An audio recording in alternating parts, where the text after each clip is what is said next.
ओम शांति। आज मीठे बाबा के 22 तारीख के महावाक्य हैं। आज बाबा बोले, मीठे बच्चे, इस बेहद के ड्रामा में हीरो हीरोइन का पार्ट तुम्हारा है, बाप का नहीं। बाप के पास सिर्फ पतितों को पावन बनाने का हुनर है। बाबा क्या बोल रहे हैं? बाबा कह रहे, बच्चे मैं जो है ना तुम्हें पावन बनाता हूँ, बस मेरा काम है पावन बनाना।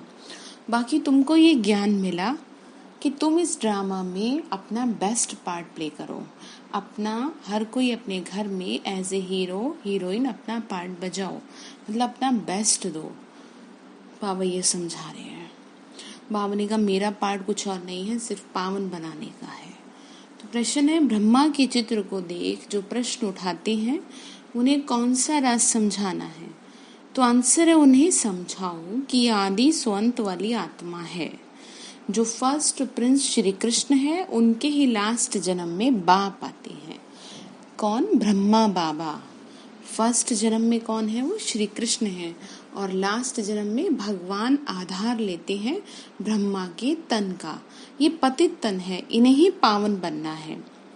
ये कोई भगवान नहीं है, भगवान तो एवर प्योर है, उसने इनके तन का आधार लिया है। अब समझने वाली बात है, भगवान एवर प्योर है, ठीक है। भगवान अब आधार तो लेगा ना किसी न किसी के तन का, तो यही वो बूढ़ा तन है जिसका शास्त्रों में भी वर्णन है। तो गीत है, मुखड़ा देख ले प्राणी जरा मन दर्पण में, कितने पाप और कितने पुण्य है तेरे जीवन में। ओम शांति। बाप ने बच्चों को समझाया कि शांति के लिए कोई बाहर दर बदर धक्का नहीं खाना, जैसे हठयोगी सन्यासी समझते हैं।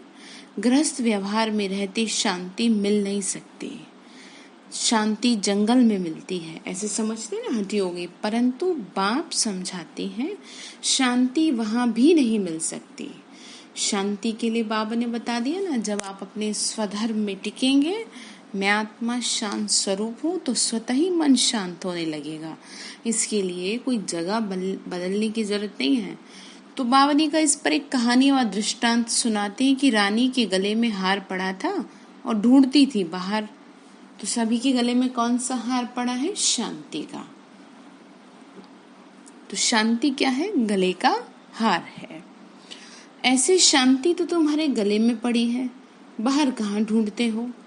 तो बाप आकर समझाते हैं, बच्चे तुम आत्मा का स्वधर्म है ही शांत। वही बात आ गई ना, क्या स्वधर्म है हमारा?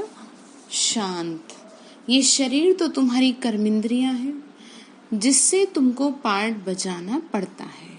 आत्मा तो अविनाशी है, आत्मा कोई छोटी बड़ी नहीं होती, न विनाश होती। हाँ, आत्मा पतित बनती है। बाबा क्या कह रहे?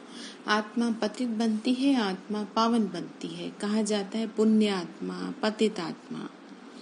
लेकिन आत्मा का कभी नाश नहीं होता, न उसको कोई जला सकता, न उड़ा सकता, उसका कोई कुछ नहीं बिगाड़ सकता। लेकिन वो पार्ट अपने में भर लेती है कर्मों अनुसार।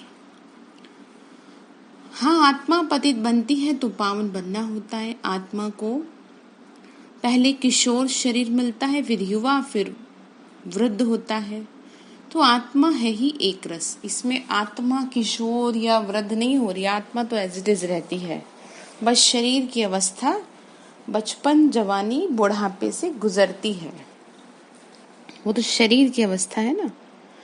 पहले पहले तो आत्मा को जानना होता है। मैं आत्मा ही बैरिस्टर आदि बनता हूँ, इसको कहा जाता है आत्माभिमानी भव। क्या कहते हैं? आत्माभिमानी भव। क्यों? आत्मा का सारा ही खेल है, आत्मा को ही जानना है। तो बाप समझाते हैं, बच्चे तुम देही अभिमानी बन पड़े हो, इसीलिए अपने को शरीर समझ लेते हो। बाबा कह रहे तुम जो है देह का तुमको इतना ज्यादा भान हो गया कि तुम्हें बस इतना ध्यान रहता है कि मैं शरीर हूँ और ये मेरे सगे संबंधी हैं। जबकि इसी से तुमको उठना था ऊपर, उसी में फंस पड़े, इसीलिए दूर हो गए। तो आकर के यही पाठ पढ़ाया फिर बाबा ने। भूल जाते हो कि मैं आत्मा हूँ, ये मेरा शरीर है। तो अपने को रियलाइज करना है, अपने को रियलाइज करना है, मैं कौन हूँ? मैं आत्मा हूँ। 84 जन्म भी आत्मा लेती है। अभी बाप ने समझाया है, जो ब्राह्मण बने हैं वही फिर देवता बनने वाले हैं। ऐसे भी नहीं कि सब 84 जन्म लेते हैं, कोई पहले आएगा, कोई 50-100 वर्ष बाद भी आते रहेंगे, कोई के 80, कोई के 82, कोई के कितने जन्म होंगे। बाबा ने कहा जैसे 84 जन्मों का बताया है हिसाब, तो बाबा कह रहे हैं कि ये नहीं है कि सबके 84 हो, किसी के कम होंगे। मनुष्य तो 84 लाख जन्म कह देते हैं, कहाँ 84 जन्म, कहाँ 84 लाख।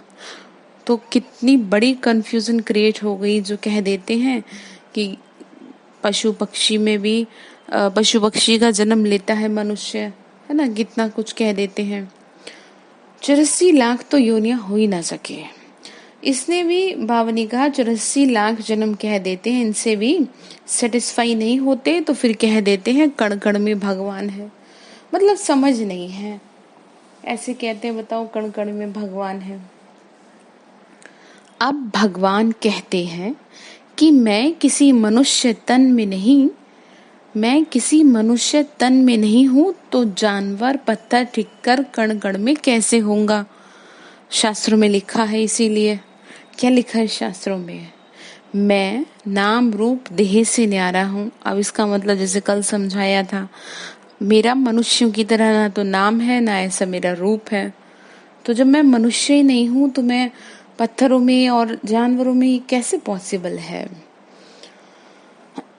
दिव्य स्वरूप है उनका, जो इन आंखों से देखने में नहीं आता, महसूस किया जाता है उस स्वरूप को। तो बाप ने समझाया है, नंबर 1 ही लास्ट नंबर में तमो प्रधान बनते हैं। ब्रह्मा बाबा नंबर 1 की आत्मा है और आखिरी में फिर तमो प्रधान बनते, बिल्कुल पतित बन जाते। तभी तो फिर कहते हैं बाबा मैं खुद कहता हूँ, मैं तुमको समझाता हूँ, मैं खुद कहता हूँ, मैं बहुत जन्मों के अंत के साधारण तन में प्रवेश करता हूँ। भगवान क्या कहते हैं, मैं साधारण तन में प्रवेश करता हूँ, और वो भी बहुत जन्मों के अंत का जन्म, यानी ब्रह्मा बाबा के सबसे आखिरी के जन्म में बाबा ने आधार लिया। सबसे आखिरी का जन्म है ना इस समय हम सभी का, ऐसा नहीं किसी एक कंट्री का, किसी एक स्टेट का है, सारी दुनिया का अब लास्ट चल रहा है। फिर बाबा ने कहा बच्चे, जिसने पूरे 84 जन्म लिए हैं वो तो जरूर पतित होगा, पावन तो हो नहीं सकता। ब्रह्मा बाबा है ना, तो बाप खुद कहते हैं पहले नंबर में श्री कृष्ण फर्स्ट प्रिंस है। अब जन्म लेंगे ना, पहला जन्म होगा श्री कृष्ण का। श्री नारायण तो बाद में बनते, जब बड़ा होता है ना 20-25 वर्ष, बाबा ने क्या कहा, जब बड़ा होता है वह भी 20-25 वर्ष कम हो जाते हैं, उनके भी पूरे 84 जन्म नहीं कहेंगे। नंबर 1 है श्री कृष्ण, इसीलिए श्री कृष्ण को लॉर्ड कहा जाता है, नेक्स्ट टू गॉड कहा जाता है। तो ये वही महान आत्मा है। तो बताया ना श्री कृष्ण कौन है, ब्रह्मा की आत्मा को पद प्राप्त होता है श्री कृष्ण का। तो भल वही स्वयंवर के बाद फिर नारायण बनते हैं, परंतु हिसाब तो बच्चों को करना है। पूरे 84 जन्म 5000 वर्ष श्री कृष्ण के ही होंगे। तो बाप बैठ समझाते हैं, मैं कल्प कल्प उसी तन में आता हूँ जिसका आदि से लेके अंत तक पार्ट है। बाबा क्या कह रहे, मैं उसी तन का आधार लेता हूँ जिसका पार्ट है। तो किसका पार्ट है, ब्रह्मा बाबा का पार्ट, अंत तक का पार्ट है ना। हम बच्चों को ज्ञान मिला ब्रह्मा के द्वारा, दूसरे कोई में नहीं आ सकता हूँ। हिसाब है ना, ब्रह्मा ही पहला नंबर ठहरा, ब्रह्मा बाबा ही, मैं और कोई में कैसे आ सकता हूँ। तुमसे लोग बहुत पूछते हैं सिर्फ एक ब्रह्मा में ही क्यों आते हैं, परंतु ये हिसाब है, ये समझने की बातें हैं। शास्त्रों का भी रेफरेंस दे सकते हैं। शास्त्रों में लिखा है मैं बूढ़े तन में प्रवेश करता हूँ, और वो बूढ़ा तन कौन है, इन्हीं का है। तो बाबा ने कहा बच्चे देखो समझने की बातें हैं, गाया भी हुआ है, ब्रह्मा द्वारा स्थापना करते हैं, विष्णु व शंकर द्वारा नहीं करते, ब्रह्मा द्वारा। ब्रह्मा के मुख से ब्राह्मण कहे गए, ब्रह्मा ने संकल्प से सृष्टि रची, ब्रह्मा मुख वंशावली कहा जाता है। तो हर बात में ब्रह्मा ही जब है तो फिर वही तो स्थापना के निमित्त बन रहे हैं ना, उन्हीं के द्वारा ये ज्ञान प्राप्त हुआ और इस ज्ञान से ही नई दुनिया आएगी। विष्णु व शंकर द्वारा स्थापना नहीं करते, ये और कोई काम का नहीं है। मनुष्य रचता और रचना को नहीं जानते, ये भी ड्रामा में नोंद है। बाबा ने कहा कुछ जानते ही नहीं, ना तो दुनिया बनाने वाले को जानते, ना खुद को जानते। बनी बनाई बन रही है, चिंता ताकि कीजिए। मतलब आपको किस बात की फिक्र है? जो पहले हुआ वही हो रहा है, ये अभी की बात है। जो होनी है वही होती है, वो बदल नहीं सकती। आज जो कुछ होता है फिर 5000 वर्ष बाद होगा। बाबा ने समझाया भी था, कोई भी बात ऐसी देखो तो बोलो ये कोई नई बात नहीं है, 5000 वर्ष पहले भी हुआ था। मतलब बाबा हमें ड्रामा पर पक्का कर रहे हैं कि कुछ भी हो रहा है, पहले भी हुआ था, अभी भी हो रहा है, तो इसमें किस बात की हैरानी। ठीक है, हर बात में ड्रामा का पाठ पक्का कर लेंगे तो हमेशा खुश रहेंगे। एकदम ऐसे लिख दो, फिर भला कर वह पूछे, लिखने में कोई हर्जा नहीं है। ये लड़ाई पहले लगी थी, नथिंग न्यू। महाभारत युद्ध, महाभारत की लड़ाई 5000 वर्ष पहले भी हुई थी। बाबा ने कहा क्रिश्चियन ने भारत में आके राज्य छीना, नथिंग न्यू। फिर कल्प बाद ऐसी होगा, तो ये वर्ल्ड की हिस्ट्री ज्योग्राफी रिपीट होती है। अब फिर से स्थापना हो रही है। बाबा क्या कह रहे बच्चे, ये हिस्ट्री ज्योग्राफी रिपीट हो रही है, फिर से आएगी दुनिया नई। कुछ नया नहीं, मतलब जिनके 84 जन्म पूरे हुए वही नंबर में, पहले नंबर में लक्ष्मी नारायण बनेंगे। ये सब राज बाप ही बैठ समझाते हैं। तो बाबा कहते हैं बच्चे, मैं मनुष्य सृष्टि का बीज रूप हूँ। इनको उल्टा झाड़ कहा जाता है। इस कल्प वृक्ष की आयु 5000 वर्ष है। क्या है इस कल्प वृक्ष की आयु? 5000 वर्ष। स्वास्तिका में 4 भाग एक जैसे देखेंगे, युग भी इक्वल है, इसमें फर्क नहीं पड़ता। उसमें दिखाया ना, पूरी दुनिया को 4 भागों में डिवाइड किया गया है, जिसमें 1250 और 1250, 2.5 और 2.5, 5000 वर्ष का चक्र समझाया गया है। तो बाप समझाते हैं कि दुनिया में देखो क्या क्या हो रहा है। कोई मून में, कोई आग पर, कोई पानी पर चलना सीखते हैं, ये सब है फालतू, इसमें कोई भी फायदा नहीं है। मनुष्य पावन बन मुक्ति, जीवन मुक्ति में तो जा नहीं सकते, कुछ भी करे, परंतु वापस घर नहीं जा सकते। जो आ गया वो पूरा करेगा पाठ को, आखिरी में ही जाएगा, बीच में छोड़ के कैसे जा सकते हैं। तो आत्मा को अपना घर और बाप का घर भूल गया। जहाँ से आए थे, जिसके थे वही भूल गए, इसीलिए दुखी हो गए। बच्चे पिता को भूल गए। दुख का कारण, मूल कारण वही है, नहीं तो इतना बुरा हाल ना होता जो हो रहा है। तो बावनी का भूल गए, तो आत्मा अपने को ही भूल देह अभिमानी बन पड़ी। शरीर का अभिमान इतना आ गया कि स्वप्नों में भी कोई आवाज लगा दे तो उठ के खड़े हो जाएंगे, इतना पक्का हो गया। और जबकि होना था कि मैं तो आत्मा हूँ। फिर मंदिरों में जाके महिमा गाते हैं, भूल गए ना, पूरा भूल गए। क्या महिमा गाते? आप सर्वगुण संपन्न, हम नीच पापी हैं। बाबा ने कहा अपनी बुराई खुद ही करते हैं, कोई दूसरा करे तो सहन ना करे, अपनी ग्लानि करते हैं। तो बाप तो कभी पुजारी नहीं बनते। अच्छा, फिर सेकंड नंबर में कहेंगे शंकर भी अवर पूज्य है, वह भी पुजारी नहीं बनते, उनका पाठ ही यहाँ नहीं है। इस स्टेज पर पाठ है ब्रह्मा और विष्णु का। ब्रह्मा और विष्णु का क्या क्या पाठ है ये दुनिया में किसी को नहीं पता। बताया ना, ब्रह्मा द्वारा स्थापना, विष्णु द्वारा पालना, जिसको GOD गॉड के 3 शब्दों में भी समझाया गया है। ठीक है, जी से जनरेटर, जनरेट करना, किसके द्वारा? ब्रह्मा के द्वारा। और O से ऑपरेट करना, किसके द्वारा?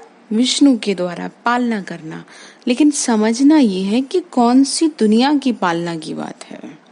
क्या इस कलयुग की दुनिया की पालना की बात है? नहीं ना, स्वर्ग में जाने वाली जो आत्माएं हैं उनकी बात है। तो ब्रह्मा और विष्णु का क्या क्या पाठ है यह दुनिया में किसी को भी पता नहीं है। त्रिमूर्ति ब्रह्मा कह देते हैं, अर्थ कुछ भी नहीं समझते, ये भी गाते रहते हैं। ब्रह्मा द्वारा स्थापना कौन करते हैं उनका चित्र भी नहीं है, मुख से कहते हैं परंतु वह कहाँ है, शिव क्या चीज है वो भी नहीं जानते। बाबा कह रहे बस ऐसे ना मुख से बोलते रहते हैं, न शिव को जानते न कुछ और जानते हैं। आत्मा के लिए कहते हैं भ्रकुटी के बीच में चमकता जब सितारा, मैं आत्मा विनाशी हूँ, शरीर विनाशी है। कितने शरीर लेते हैं कुछ भी पता नहीं। मनुष्य कितने दुखी हैं, रड़ियां मारते रहते हैं। ओ गॉड फादर ऐसे कहते हैं ना, तो जब से दुख शुरू हुआ पुकारते आए हैं। बाबा ने कहा दुखी होते हैं पुकारते बहुत है। ओ गॉड फादर, हे भगवान, जब भी कुछ अपने साथ अच्छा नहीं होता तो भगवान की तरफ नजर जाती है। तो सोचने वाली बात है क्यों जाती है, उसने दुख हरे होंगे आपके, तभी आप उसकी तरफ नजर कर रहे हैं, परंतु जान नहीं पा रहे हैं कि वो आपका पिता है, पिता के रूप में याद करे तो दुख भी ना आए। तो ये समझाया गया है। भारत में जब रावण राज्य शुरू होता है तो ऐसे नहीं और धर्मों में भी रावण राज्य हो गया, नहीं, उनको तो अपने समय पे सतो रजो तमो में आना है, ये समझने की बात है। हर धर्म अपने समय अनुसार आएगा। ये कहानी सारी भारत पर है, वो तो बाई प्लाट है। बाप बीच में ही आते हैं, बीच में समझ गए ना, संगम पे ही आते हैं। मेन जो रोल है वो भारत का, अर्थात देवी देवता धर्म वाली आत्माओं का प्ले होता है, बाकी तो सब बात की है। तो भारत जब तमो प्रधान बन जाता है तब फिर सारा झाड़ तमो प्रधान बन जाता है, मतलब मेन ही जड़ ही खराब हो गई तो फिर पेड़ क्या बचेगा। वही हो रहा है, देवता ही अपने आप को नहीं स्वीकार पा रहे हैं तो हर कोई फिर अपना शासन चला रहा है। आजकल भगवान कितने हो गए हैं, सब कोई अपने को भगवान कहलाने वाले हो गए। तो क्यों हुआ ऐसा, क्योंकि जड़ ही खराब हो गई। जो सृष्टि रूपी कल्प वृक्ष की जड़ में हम आत्माएं बैठी हैं, हम ही भूल गए कि हम कौन हैं, इसीलिए ऐसा हाल हुआ। उनको भी सुख दुख भोगना है, बावनी का तमो प्रधान बन जाते हैं। झाड़ में नए नए पत्ते निकलते हैं, वो बड़े शोभनिक होते हैं। नए को फिर सतो रजो तमो में जरूर आना है, मतलब इस सृष्टि रूपी कल्प वृक्ष में नए नए धर्म आते हैं। देखा ना अभी कितने धर्म हो गए हैं, और फिर हर एक धर्म अपना अपना राज्य अपना अपना स्थापन करते हैं। तो बाबा ने कहा कि जब आते हैं तो वो कितने अच्छे लगते हैं, जैसे पेड़ में नया पत्ता निकल के आता है, हरा हरा कितना सुंदर दिखता है। तो ऐसी ये आत्माएं भी हैं, जब आती हैं तो शोभनिक होते हैं, फिर धीरे धीरे उनकी भी स्टेज नीचे गिरती जाती है। परंतु ऐसा नहीं है जब भारत की गिरे तभी उनकी गिरे। भारत तो पहले ही, मतलब देवी देवता धर्म की आत्माएं तो पहले ही अपने को भूल जाती हैं, उसी वजह से तो इन लोगों का आना होता है। बावनी का पिछाड़ी में जो आते हैं उनका कुछ मान रहता है, एक जन्म में भी सतो रजो तमो से पास कर सकते हैं, परंतु उनकी कोई वैल्यू नहीं रहती। वैल्यू तो उनकी है जो हीरो हीरोइन का पार्ट बजाते हैं। बाबा क्या कह रहे हैं, मतलब मेन पार्ट बजाते हैं। जैसे आपको अपना मेन पार्ट मिला हुआ है, जिन जिन को ये ज्ञान प्राप्त हो गया वो आत्माएं अपने अपने घर में हीरो पार्टधारी कही जाएंगी। ऐसे नहीं कि ऐसे नहीं कहेंगे बाबा ही हीरो हीरोइन का पार्ट बजाते हैं, बाबा के लिए नहीं कह सकते। वे तो आके पतितों को पावन बनाते हैं, खुद पतित नहीं बनते। तुम पतित से पावन बनने की मेहनत करते हो। बाबा क्या कह रहे हैं बच्चे, तुम करते हो मेहनत और बनाता कौन है, बाबा। तुमको राजाओं का राजा बनाता हूँ। अब दुनिया में मनुष्य कहते तो बहुत है,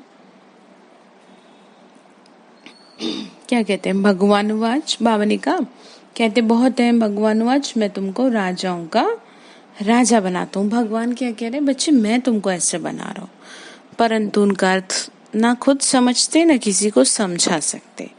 दुनिया में नहीं समझते ना, क्योंकि उनको खुद ही नहीं समझ में आ रहा। तो भगवानुवाच तो जरूर भगवान आया था तभी तो कहा होगा ना। हे बच्चों, भारत में ही शिव जयंती शिवरात्रि मनाते हैं। बाप आते ही भारत खंड में है। भारत ही अविनाशी खंड है, अर्थात कभी समाप्त नहीं होता, सदैव रहता है। तो उनकी महिमा बहुत भारी है। जैसे बाप की महिमा अपरंपार, वैसे भारत की भी महिमा अपरंपार है। भारत में ही परमपिता परमात्मा मनुष्य मात्र की सद्गति करते हैं। कैसे? राजयोग सिखा के सबको सुख देते हैं। उनका बर्थ प्लेस भारत है। भारत ही प्राचीन देश है। भगवान राजयोग सिखाने भारत में ही आया था, परंतु कृष्ण को भगवान कह देने से उनकी महिमा नहीं रही। बाबा ने क्या कहा? राजयोग की शिक्षा मैंने तुमको भारत में ही दी। भारत ही शिव बाबा की अवतरण भूमि है। भगवान तो एक ही है ना, तो उनको ही सतगुरु कहा जाता है, बाकी गुरु तो ढेर हैं।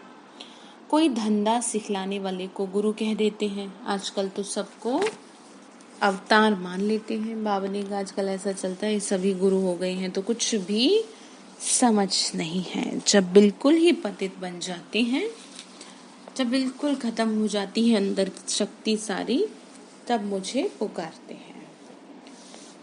क्या पुकारते हैं? कि आओ और आ करके हमको पावन बनाओ। किसको पुकार रहे हैं बताओ? भगवान को पुकार रहे हैं, आ जाओ। तो बाप ही आके सच्ची सच्ची अमर कथा सुनाते हैं। बाबा सुनाते ना हम बच्चों को, यही है वो अमर कथा जिससे हम जीवित रहते हैं, मृत्यु को नहीं प्राप्त करते। कौन सी मृत्यु? अकाले मृत्यु। ठीक है। तो बाबा ने कहा, बाबा सिखाते हैं, राजयोग सिखाते हैं ना, अमर कथा सुनाते हैं बच्चों को। बाबा ने कहा बर्थ प्लेस भी देखो मेरा यही है। अवतार किस किस के मान लेते हैं। तो बाबा ने कहा अब तुम्हारी बुद्धि में है कि हम 84 जन्मों में कैसे आते हैं। अब समझ में आ रहा है ना, कैसे धीरे धीरे आत्मा गिरती जाती है। पहले अच्छा जन्म, फिर उतरते आएंगे। दुनिया की भी उतरती कला है।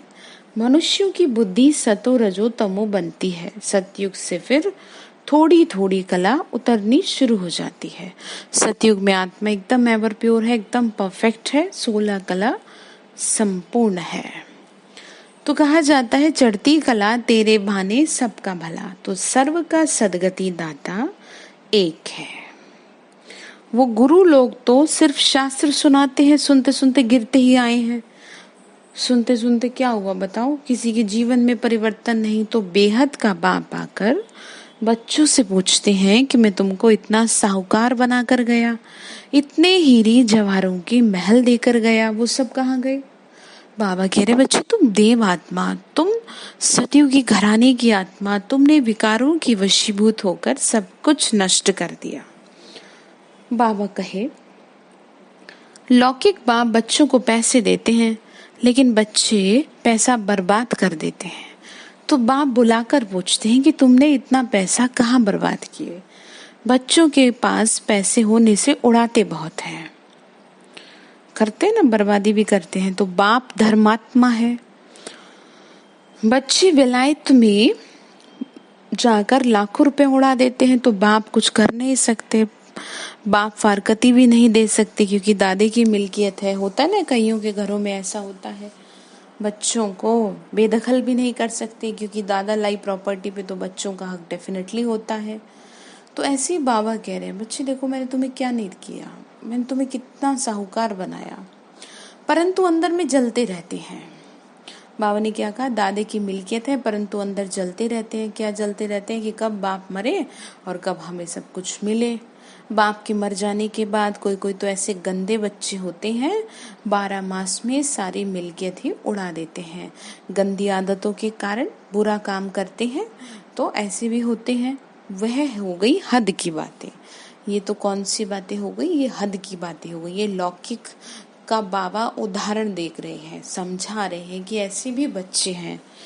और यहाँ है बेहद की बात। यहाँ 2-4 बच्चे नहीं, बाबा के तो कितने बच्चे हैं। तो बाबा उनको कह रहे हैं कि मैं तुमको कहता हूँ तुम कितने धनवान थे, विश्व के मालिक तुम थे, फिर कंगाल क्यों बने हो? इतना धन कहाँ किया बताओ? बच्चों से ही तो पूछते हैं ना बाप। तो भारत को इतना साहूकार बनाया, सब पैसे कहाँ गए? फिर बाप ही बैठ समझाते हैं। बाबा कह रहे हैं बच्चे मैं तुमको याद दिला रहा हूँ, तुम छोटी छोटी चीज़ों में अपनी एनर्जी वेस्ट मत करो। तुम सतयुगी घराने की आत्माएं हो, तुम्हारे लिए इस दुनिया की चीज़ें कौड़ी मिसल है। तुम्हें मैंने बहुत दिया था, अब कुछ नहीं है तुम्हारे पास, इसलिए समझाता हूँ। तो भक्ति मार्ग में कितना खर्चा करते हैं, शास्त्र आदि में पिछाड़ी कितना खर्चा करते हैं, माथा भी टेकते गए, टिप्पण भी घिस गई, पैसे आदि सब गंवा दिए। तो ये सब क्या है? ड्रामा। बाबा कह रहे बच्चे भी ड्रामा। तो हम तुमको साहूकार बनाते हैं, रावण तुमको कंगाल बनाते हैं। मतलब समझने की ये है बात कि ज्ञान से आत्मा इतनी साहूकार बन जाती है, जिसको जितना ज्यादा ज्ञान आ जाता है वो स्थूल रूप में भी उसके पास उतना धन आ जाता है। ज्ञान धन जिसके पास है तो स्थूल धन भी उसके पास अथाह है। सतयुग में हम आत्माएं ज्ञान से भरपूर हैं, 16 कला संपूर्ण है, इसीलिए साहूकार है, इसीलिए धन की कोई कमी नहीं है। यहाँ ज्ञान नहीं है, ठीक है, आध्यात्मिकता नहीं है जीवन में, इसीलिए धन होते हुए भी दुखी है, और नहीं भी है फिर। इसीलिए भारत का ये हाल हुआ कि कहाँ सोने की चिड़िया, कहाँ अंग्रेजों से भीख मांग रहा है। तो भारतवासियों को बाप समझाते हैं, भारत ही सोने की चिड़िया था, इतना धन था जो दूसरे धर्म वाले लूट कर ले गए। ख्याल तो करो भारत क्या था। बाबा ने कहा सोच के देखो, ये भी ड्रामा बना हुआ है। भारत ही हेवन, भारत ही हेल था, अभी नर्क है। इसीलिए बाबा ने सीढ़ी भी ऐसी बनवाई है जो कोई भी समझे हम पतित है। सीढ़ी अर्थात सीढ़ी का जो चित्र है उसमें बहुत अच्छे से समझाया गया है कि कैसे भारत आखिर में अब हो गया है। छोटे छोटे बच्चों को भी चित्रों पर समझाया जाता है, नक्शे बगैर बच्चे क्या समझे। तो बाप यहाँ के समझाने की सहज युक्ति बताते हैं। बाबा समझाने की युक्ति बता रहे ना हम बच्चों को, तो सहज भी है, डिफिकल्ट से डिफिकल्ट भी है। सतयुग में आत्माभिमानी रहते हैं। बाबा ने कहा देखो समझने वाले के लिए सहज है, जिसकी बुद्धि में कचरा कम है उसके लिए सहज है, अदरवाइज डिफिकल्ट है। सतयुग में तुमको हमेशा आत्मा का ध्यान रहता है, शरीर का भान ही नहीं रहता। आत्मा समझती है अब शरीर बड़ा हुआ है, फिर ये चोला छोड़ दूसरा ले लेंगे, तो जैसे साक्षात्कार हो जाता है, अब जाके बच्चा बनना है, पुरानी खाल छोड़ देते हैं। यहाँ कोई मरता है तो रोते भी हैं, बैंड बाजा भी ले जाते हैं, ज्यादा उम्र होती है जिसकी। तो सतयुग में तो खुशी से एक शरीर छोड़ दूसरा लेंगे, तो शाद माना मनाते हैं। तो यहाँ कितना अफसोस करते हैं, कोई मरता है तो कहते हैं स्वर्ग पधारा। बाबा ने कहा यहाँ तो दुख की वजह से इतना अफसोस भी करते हैं। आत्मा दुखी है, उम्र से पहले मर जाए तो भी दुखी, ठीक है। बाबा ने कहा सतयुग में ऐसा कुछ नहीं है। तो बाप आते ही जीवन मुक्ति देने हैं, रावण के बंधन से छुड़ाए जीवन मुक्त कर देते हैं। अर्थात स्वर्ग में आत्मा कैसी है, जीवन मुक्त अवस्था में है, ठीक है। तो समझ में आया ना कैसे बाबा जीवन मुक्त करते हैं। तो कहते हैं मैं कल पहले मुआफिक सिखाता हूँ, कल्प कल्प ब्रह्मा के ही तन में आता हूँ। तुमको ब्राह्मण जरूर बनना है, अर्थात ज्ञान प्राप्त करना है ब्रह्मा के माध्यम से। यज्ञ में ब्राह्मण तो जरूर चाहिए ना, और ब्राह्मण ही यज्ञ को चलाते हैं, ये भी दिखाया गया है। देखते हैं ना कोई भी यज्ञ हो रहा है तो उसमें ब्राह्मण जरूर दिखाए जाते हैं, बिना यज्ञ के ब्राह्मण नहीं होते हैं, ठीक है, या ब्राह्मणों के बिना यज्ञ नहीं होता है। तो हम भी तो है ना, बाबा ने नाम रखा है अविनाशी अश्वमेघ गीता ज्ञान यज्ञ, रुद्र गीता ज्ञान यज्ञ, ये यज्ञ है। तो बाबा ने कहा राजस्व ये है, राजस्व अश्वमेघ अविनाशी ज्ञान यज्ञ, इस रथ को स्वाहा करना है। अश्व इस रथ को कहा जाता है। राजस्व स्वराज्य के लिए सब अश्व शरीर इसमें स्वाहा होना है।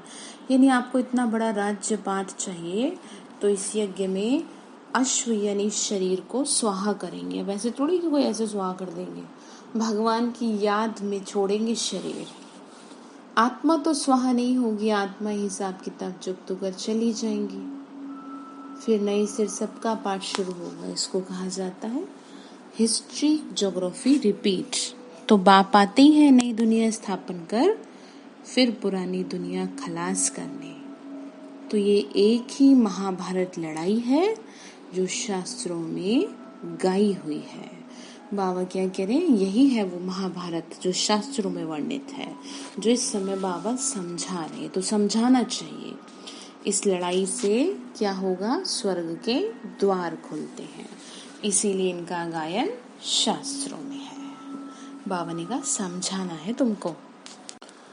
अच्छा, मीठे मीठे सिक्के लदे बच्चों प्रति मान पिता बाप दादा का याद प्यार और गुड मॉर्निंग। रूहानी बाप की रूहानी बच्चों को नमस्ते।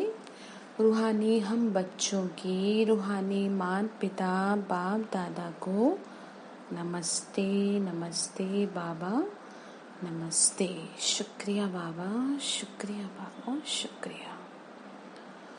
तो धारणा के लिए मुख्य सार है। पहली पॉइंट है, बीती बातों का कभी भी चिंतन नहीं करना। जो बात बीत गई नथिंग न्यू समझ भूल जाना। बाबा ने कहा उसको नथिंग न्यू करो, मतलब कुछ नया नहीं है, भूल जाओ। दूसरी पॉइंट है, इस राजस्व अश्वमेध यज्ञ में अपना तन मन धन सब स्वाहा कर सफल करना है। इस अंतिम जन्म में संपूर्ण पावन बनने की मेहनत करनी है। क्या करेंगे, संपूर्ण पावन बनने की मेहनत करनी पड़ेगी, ऐसे नहीं होगा। वरदान दिया, मास्टर त्रिकालदर्शी बन, हर कर्म युक्ति युक्त करने वाले कर्म बंधन मुक्त भव। मास्टर त्रिकालदर्शी, तीनों कालों का तीनों लोकों का ज्ञान आपको मिल गया। मैं आत्मा पहले क्या थी, अब मैं क्या बनने जा रही हूँ। बुद्धि में है ना ज्ञान, तो जो भी संकल्प बोल व कर्म करते हो वो मास्टर त्रिकालदर्शी बनकर करो, तो कोई भी कर्म व्यर्थ व अनर्थ नहीं हो सकता। ठीक है, मैं कौन सी आत्मा हूँ, श्रेष्ठ आत्मा हूँ, मैं महान आत्मा हूँ, मैं देव कुल की आत्मा हूँ। ध्यान रखो, तीनों कालों को तीनों लोगों को बुद्धि में रख के काम करो। त्रिकालदर्शी अर्थात उसका मतलब है साक्षीपन की स्थिति में स्थित होकर। आपको ज्ञान दिया ना, गीता में भी लिखा है तो कि जो हो रहा है वो भी अच्छा, जो होगा वो भी अच्छा, जो हो गया वो और भी अच्छा। तो त्रिकालदर्शीपन की स्थिति में स्थित रहो, अर्थात साक्षीपन की स्थिति। कर्मों की गुह गति को जानकर इन कर्म इंद्रियों द्वारा कर्म कराओ, तो कभी भी कोई भी कर्म के बंधन में नहीं बंधेंगे। हर कर्म करते कर्म बंधन मुक्त कर्मातीत स्थिति का अनुभव करते रहेंगे। समझ आया क्या कहा? जब आप साक्षीपन की सीट पर बैठ करके कर्म करेंगे, जब बुद्धि में क्या रहेगा, ज्ञान रहेगा, उसको बुद्धि में रख करके कर्म करेंगे तो कुछ भी बंधन में नहीं बंधेंगे और कुछ भी अनर्थ नहीं होगा। मैं आत्मा कौन सी हूँ? मैं देव कुल की महान आत्मा हूँ, मैं देवता बनने वाली आत्मा हूँ। तो अपने आप आपके कर्म अच्छे होंगे। तो हर कर्म करते कर्म बंधन मुक्त कर्मातीत स्थिति का अनुभव करते रहेंगे। फिर आपको ना बोझ नहीं होगा कर्म का, अदरवाइज छोटा सा ही काम आपको बोझ लगेगा। स्लोगन है, जिनके पास हद के इच्छाओं की अविद्या है वही महान संपत्तिवान है। जिनके पास हद की इच्छाओं की अविद्या है वही महान संपत्तिवान है। मतलब कि हद की इच्छा नहीं, मतलब मेरे पास पैसा बहुत हो, मेरे पास सारे सुख के साधन हो, मेरा दुनिया में मान हो, मेरे को सब प्यार करे, मेरे तो सारे, मतलब इस दुनिया से, इस कलियुग की दुनिया से जुड़ी हुई कोई भी इच्छा अगर नहीं है, ठीक है, बाबा ने क्या कहा, अगर उसके पास वो नहीं है वही संपत्तिवान है, वो भी महान संपत्तिवान। और जो हद की इच्छाओं में पड़ा रहता है तो फिर उसको क्या कहेंगे, आप खुद ही समझदार है। लिखा है ना, जिसके पास हद की इच्छाओं की अविद्या है, मतलब उसको छोड़ दिया उसने, उसको नहीं है वो सब कि मुझे यहाँ पर कुछ मिले। सतयुग में जाने वाली आत्मा हो तो यहाँ से क्या चाहिए अब आपको?